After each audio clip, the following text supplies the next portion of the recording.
एक बार की बात है। परियों की दुनिया में एक अलग तरह की राजकुमारी रहती थी। उसका नाम था राजकुमारी जुमरद। वो बहुत सुंदर थी, लेकिन उसका शौक बहुत अनोखा था। जहाँ बाकी राजकुमारियां घोड़े पालती थीं, जुमरद को बकरियां पालने का शौक था। एक दिन उसके महल के बाग में उसकी सबसे प्यारी बकरी चंपा ने 3 बच्चे दिए। लेकिन ये कोई साधारण बकरी के बच्चे नहीं थे। पहला बच्चा बोल सकता था, और वो भी साफ। दूसरा बच्चा उड़ सकता था, उसके पंख थे। और तीसरा बच्चा जब भी जोर से में करता, पास की चीज सोने की बन जाती थी। राजकुमारी जुमरद हैरान होकर बोली, अरे वाह, ये तो जादुई बकरी के बच्चे हैं। जब राजा को यह पता चला, जो बहुत डरपोक थे, उन्होंने डर के मारे फौरन कहा, इन बच्चों को जंगल में छोड़ दो, ये तो खतरा हैं। लेकिन जुमरद बोली, नहीं अब्बा हुजूर, ये मेरे बच्चे हैं, मैं इन्हें कभी नहीं छोड़ूंगी। उसी समय बहुत दूर एक अंधेरे जंगल में एक जादूगर रहता था। उसका नाम था काला चूरन। उसे जैसे ही पता चला कि महल में जादू वाली बकरियों के बच्चे हुए हैं, उसने सोचा, अगर मैं उस तीसरे बच्चे को पकड़ लूं, तो सारी दुनिया को सोने में बदल सकता हूं। वो जोर से हंसा, और उसकी हंसी इतनी डरावनी थी कि पेड़ों के पत्ते गिर गए। जब राजा ने डर के मारे कहा, ये जादुई बकरी के बच्चे खतरनाक हैं, इन्हें जंगल में छोड़ दो, तो महल के नौकरों ने चुपचाप रात को तीनों बच्चों को दूर जंगल में छोड़ दिया।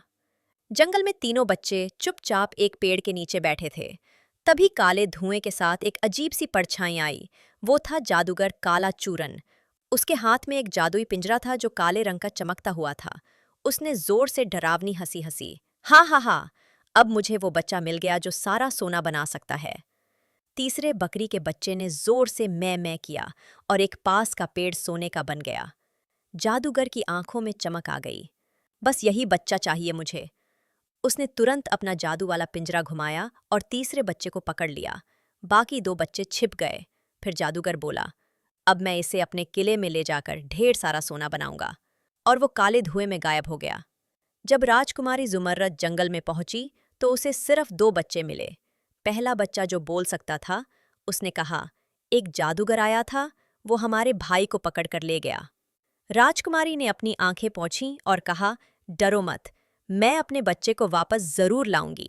जुमरद ने अपनी छोटी सी पोटली तैयार की। उसमें लड्डू, चने और एक जादुई तकिया रखा, जिससे सोते ही अच्छे सपने आते थे। और वो निकल पड़ी अपने बच्चों को बचाने। रास्ते में वो पहाड़ों में रहने वाले तोतों से मिली, जो बोलते थे और पहेलियां पूछते थे। नदी के पास उसे कुछ मेंढक मिले, जो बहुत तेज बोलते थे। उन्होंने जुमरद को छिपने की कई तरकीबें सिखाईं। आखिरकार वो एक अंधेरी गुफा में पहुंची, जहां जादूगर का किला था। जादूगर ने तीसरे बकरी के बच्चे को एक पिंजरे में बंद कर रखा था। जुमरद ने धीरे से जाकर उसका सिर सहलाया, और अपने साथ लाया हुआ जादू वाला तकिया जादूगर के सिर के नीचे रख दिया। बस फिर क्या, जादूगर गहरी नींद में चला गया, और सपने में उसने देखा कि वो खुद एक बकरी बन गया है। जुमरद ने जल्दी से बच्चे को उठाया और तीनों बच्चों को लेकर वापस महल लौट आई। राजा को जब ये पता चला कि तीसरे बच्चे की मैं से चीजें सोने की बन जाती हैं, तो उन्होंने कहा, अरे वाह बेटी, ये तो खजाना है, इन्हें महल में रखो, इनसे पूरा राज्य सोने का बना देंगे। लेकिन जुमर्रद मुस्कुराई और बोली, नहीं अब्बा, ये खजाना नहीं है, ये मेरे बच्चे हैं, इन्हें सिर्फ प्यार चाहिए। उस दिन के बाद महल में हर जगह बस एक आवाज सुनाई देती थी, मैं। कभी वो आवाज सोने का चमच बना देती थी, और कभी राजकुमारी की जूती।